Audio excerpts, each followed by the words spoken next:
Почитувани, прв пат после 11 години нема да има покачување на пензиите во Република Македонија.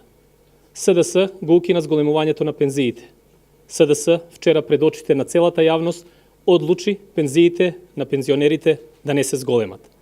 Владата на ВМРО ДПМН во своето владење ги зголемуваше пензиите на сите пензионери во Република Македонија. Најниската пензија се зголеми за 105%. И истата од 4330 денари во 2006 година се покачи на 8895 денари. Додека просечната пензија, која во 2006 година изнесуваше 7684 денари, на крајот од 2016 година стигна до 13754 денари. СДС не дозволи пензионерите да добијат плюс уште една просечна пензија од 8200 денари во текот на годината.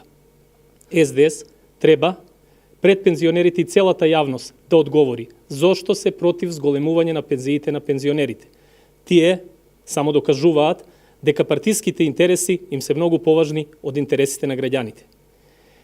СДС со вчерашното гласање го спречија продолжувањето на трендот на зголемување на пензиите на пензионерите, што беше редовна пракса во изминатите години. ВМРО ДПМН покажа како треба да се грижи за пензионерите, додека СДС продолжи онаму каде што застана во 2006 година, да ги лаже, да ги манипулира пензионерите и да не им ги покачува пензиите. Ваквото деструктивно однесување на СДС ќе биде казнето од страна на граѓаните на престојните локални избори. Благодарам.